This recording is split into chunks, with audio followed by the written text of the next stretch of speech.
O momento do desmame não precisa ser traumático para você e para o seu filho. Olá, mamãe, eu sou Emanuela, sou mãe, sou médica e atualmente eu faço residência de pediatria. O meu propósito é ajudar mães a cuidarem dos seus filhos com segurança. E no vídeo de hoje a gente vai conversar sobre o desmame. Eu sei, a primeira dúvida que surge é quando começar o desmame, qual que é a idade certa para desmamar a criança.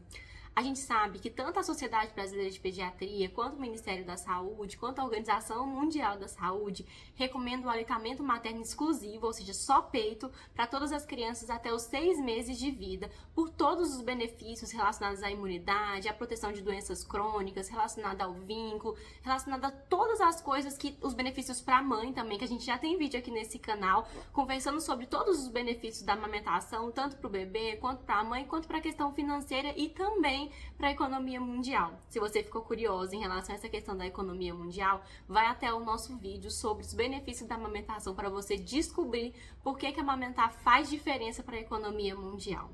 E eles recomendam que a gente mantenha o aleitamento materno complementado, ou seja, com a introdução alimentar até os 2 anos de vida da criança. Só que isso não significa que quando a criança completar 2 anos de idade, ela precisa ser desmamada. Não é isso que as recomendações querem dizer. Querem dizer que até os 2 anos os benefícios são inúmeros, relacionados a toda a questão imunológica, a toda a prevenção de doenças infecciosas, doenças crônicas, doenças alérgicas, que a transferência dos anticorpos da mãe, dos nutrientes da mãe para o bebê vai fazer diferença na vida dessa criança. Mas se você continuar a sua amamentação até 3, 4 anos, até o momento em que for bom para você e bom para o seu filho, é super válido. A amamentação não deixa de ser válida depois dos 2 anos de idade.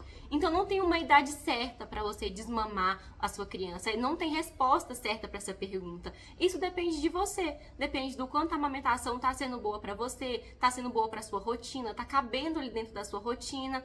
E muitas vezes as crianças, depois que elas começam a receber a introdução de novos alimentos, ali até depois do ano de idade, né? Porque a gente sabe que entre 6 meses, quando você começa a introdução alimentar do seu filho, até ele completar o 1º ano de vida, o leite materno continua sendo o principal alimento dessa criança, para as crianças que mamam no peito, né? As crianças que mamam fórmula, o principal alimento é a fórmula.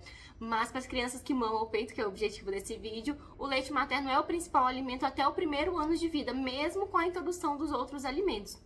Então, ali depois do 1º ano de vida, quando você começa a introduzir a alimentação, a rotina alimentar dessa família na vida dessa criança, vai ser natural que essa criança diminua a frequência, diminua o volume, né, o tempo da mamada que ela fica no peito.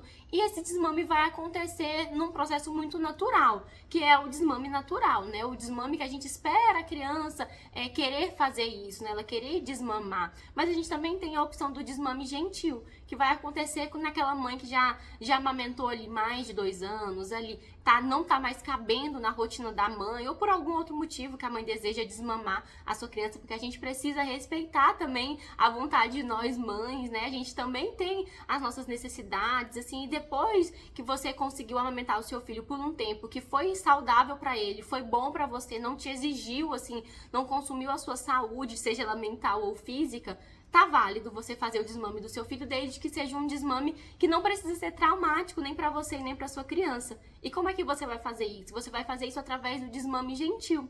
Como eu falei, você vai diminuindo a intensidade, ou seja, o tempo dessa mamada, a duração dessa mamada e a frequência dessa mamada. Não precisa tirar o peito da sua criança, mas você pode ir diminuindo gradativamente. Por exemplo, se a criança ficava antes 10 minutos no peito, você diminui isso gradativamente para 8 minutos, 5 minutos. Ao invés de você dar peito para sua criança 3 vezes ali no período da manhã, a depender de como é a sua rotina, né? Você tira uma mamada e vai fazendo isso de forma muito gradual e introduzindo outros alimentos na vida da sua criança, introduzindo outras formas de aconchego, porque o peito para as nossas crianças também é uma forma de se aconchegar na gente, de sentir o vínculo com a mãe, né? Então você vai introduzindo alimentos e introduzindo outras formas de afeto, outras formas de vínculo, de forma muito sutil, para que não precisa ser nada abrupto, porque as coisas abruptas para nossas crianças são muito traumáticas, porque as nossas crianças precisam de rotina, elas são apegadas em rotina e o peito acaba que vira uma rotina, é um vínculo, né? Então esse desmame gentil é exatamente isso, você indo fazendo isso de muito devagar, você pode começar pelo desmame noturno, então você acolhe a sua criança à noite de outra forma, assim, você ainda amamenta a sua criança à noite, depois você passa por desmame diurno e vai diminuindo tanto a duração quanto a frequência dessas mamadas, introduzindo novos alimentos nessa criança que já vai estar consumindo os alimentos da família. E muitas mamães também perguntam o que elas vão dar para as crianças no lugar do leite materno, né? Se for uma criança abaixo de 1 ano de idade, você vai dar fórmula, porque uma criança menor de 1 ano não pode consumir o leite de vaca. Mas se for uma criança maior de 1 ano de idade, você já pode dar para ela o leite de vaca, desde que ele seja integral. Mas a partir de 1 ano de idade, você consegue substituir muito bem os horários da mamadas por frutas, por alimentos, pelo lanche da tarde, pelo lanche da manhã, ao invés de você precisar dar o leite de vaca propriamente dito. Mas se for uma necessidade da criança, o leite de vaca integral, ele já é disponível, já é possível de ser dado para as crianças maiores de 1 ano de idade. E além disso, a gente tem fórmulas para crianças maiores de 1 ano de idade, mas assim, são mais caras do que o leite de vaca. Então, para criança maior de 1 ano de idade, por uma questão de economia, já é possível dar o leite de vaca sim. Espero que esse vídeo tenha te ajudado. Curte esse vídeo, compartilha com uma mamãe, manda um comentário se você tiver alguma dúvida. Me conta como é que foi o seu desmame com o seu filho. Um beijo e até a próxima.